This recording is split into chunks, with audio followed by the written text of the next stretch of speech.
Okay, so this is where we're at, right? Where we left off? Okay, so now we're going to put together our geometries and our Lewis structures and the polar bonds and such to look at whether or not a compound is polar as a whole. If it is polar, they have what's called a dipole, and that just means a slight positive and a slight negative charge. So the more electronegative atom is going to be slightly more negative. The least electronegative atom is going to be slightly positive. And we're going to symbolize that on the bond by showing an arrow pointing towards the more negative atom with a little cross on the more positive end. So, like here, you can see what are those two elements? I can't even tell.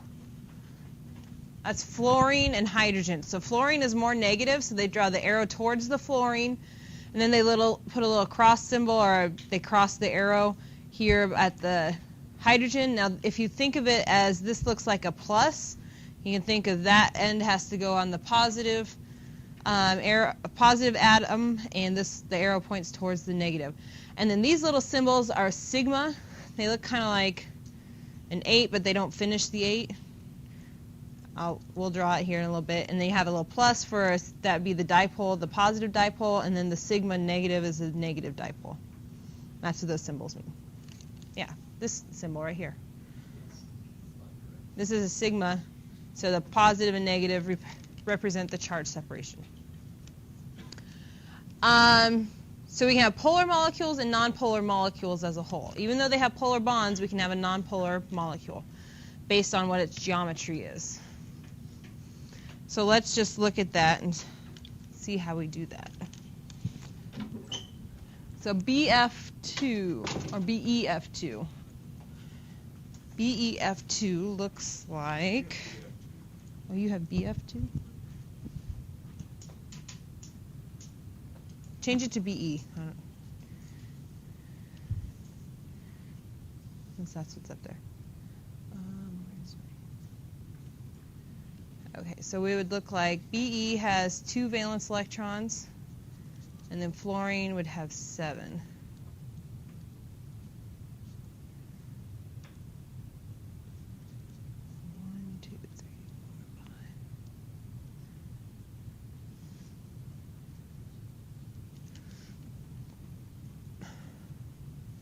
So what shape is that?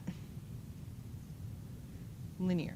When we end up drawing these and figuring out polarity of molecules, you'll want to actually draw them with the correct shape. So since it's linear, we can leave it like this because the bond angle is 180. What kind of bond is this? So get your electronegativity chart out and subtract those two and tell me what kind of bond it is. Ionic? Okay. So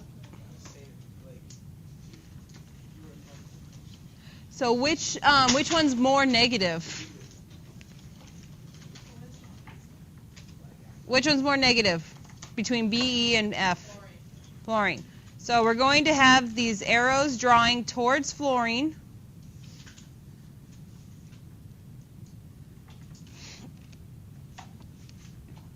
And you can think of this as kind of like a tug of war.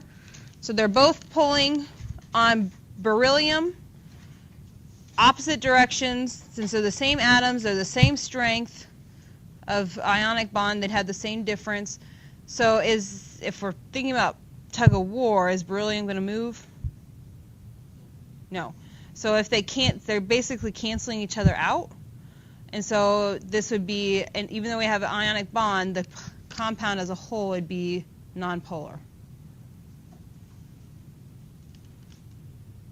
since they're canceling each other out. They're going in opposite directions.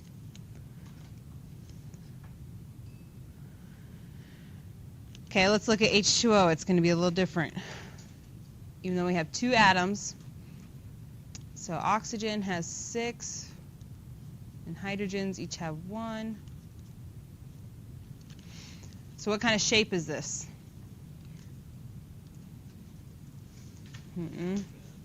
It's bent. If you look at your chart, it's going to be bent since we have lone pairs. So when we look at molecule polarity or dipoles, we want to actually draw it bent. So let's redraw it so it looks like it's bent.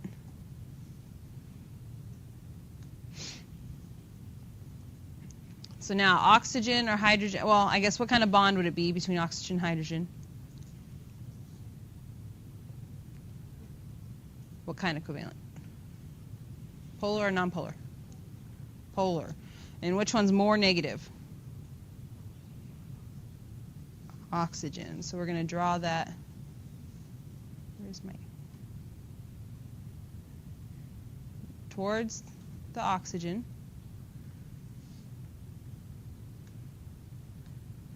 So is there net polarity?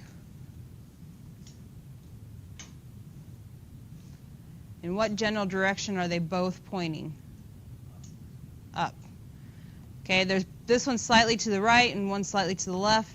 The right and left parts of them cancel each other, but they're both pointing up. So this is a polar molecule, and the overall, man, it's really hard to see the cursor on the, is up. So this is an overall dipole. And sometimes you'll see it with that sigma signs. It's not helping me with this, though.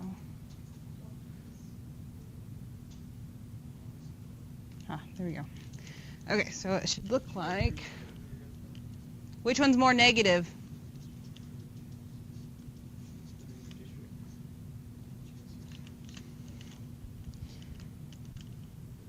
Fluorine's the most electronegative of the whole periodic table, so we should know that fluorine would be more negative.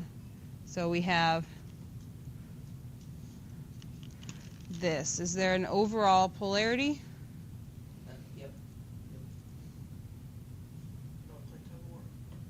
Yep, if you're playing tug of war and you're all equal, There's two going down. but there's one going straight up that cancels the downward portions. So one going up cancels two going down? Because not all of the polarity is in downward. There's one going this way, this way, that way. That explains it. That explains it, Jake. So this is nonpolar. But we just said it was ionic. Right. But as a whole, the compound is nonpolar. Even though it has polar bonds, No, compound as a whole, which mean they're polar. Ionic bonds are polar. They're not polar covalent, but they are polar. They have a slight negative and a slight positive. The whole compound as a whole is nonpolar. Okay, let's look at the next one. What do we got? CH3Cl. So it's going to look like this. CH2, Cl2. Okay. Oops.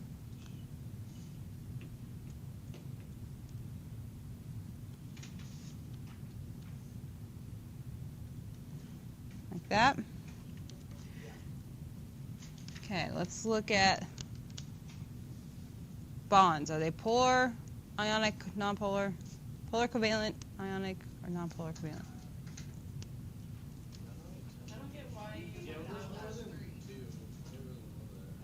Well, each bond. So you're just looking at this bond. Carbon, hydrogen. What kind of bond is that?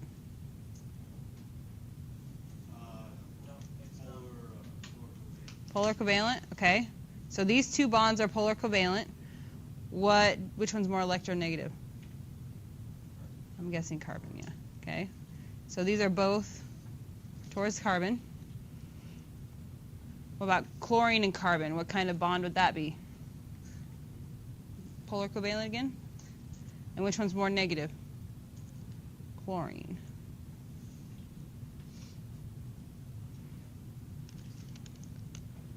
So overall, what kind of...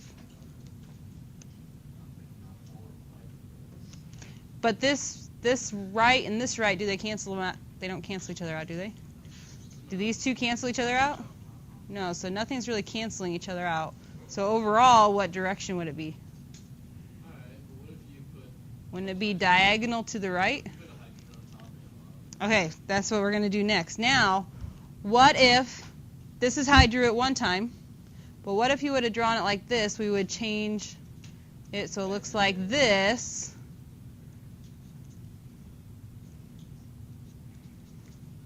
So now, what did we say? Carbon for the hydrogen-carbon bond,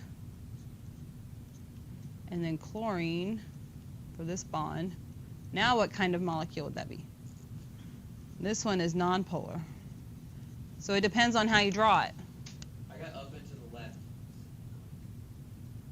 For this one? For This the one's- bottom one. Oh, I put my chlorines and hydrogens as well. Okay, so if your chlorines were where my hydrogens were and your hydrogens were where my chlorines were, it would be up to the left, yep. If you would have had the chlorines right here on the bottom left and the hydrogens up here, then it would have been bottom left. So it all depends on where you put your on your elements. So everyone can have different answers. As long as your answer for the polarity matches your structure you drew, then it's fine. Yeah, I don't get why you have to know what bond it is. Because if it's a nonpolar bond, then you don't have any polarity on it, and you wouldn't have any arrow drawn on it. But any other bond you do have arrows? Mm-hmm. It means they're equally shared. Electrons are equally shared for the bond. You just put your little sigma minus, sigma plus thing. Yeah, you could. Do you have to? If you don't, it's okay.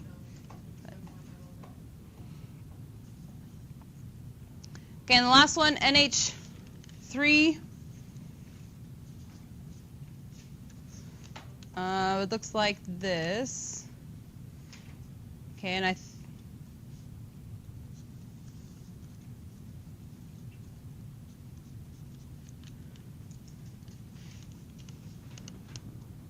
nitrogen-hydrogen bond, is that polar or nonpolar? Oh, wait, what kind of geometry, I guess? Trigonal pyramidal. But then with that lone pair of electrons, it has 120-degree angles, so that's how we would draw it, like that. And then nitrogen-hydrogen bond, what kind of bond is that? Polar covalent? Yeah. With which one's more negative? Nitrogen? Okay, so we're going to draw our arrow towards nitrogen. And do we have a polarity then? Yes, it is polar. Towards what direction? What'd you say, Jesse? Yep. Because this one and this one, the right and left, they cancel each other out, and we're left with just the one going upwards. Right, so if you would have put the hydrogen on top, this hydrogen on top, you would have had a downward polarity. If the lone pair would have been on the right, it would have been to the right. So it all depends on how you draw it. Right. This one was trigonal pyramidal. Mm-hmm.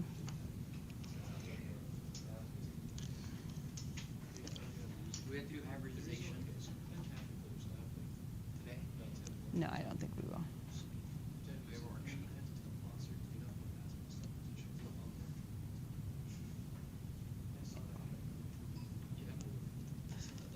Okay, so there's going to be two approaches in explaining this theory, or these molecules, why we see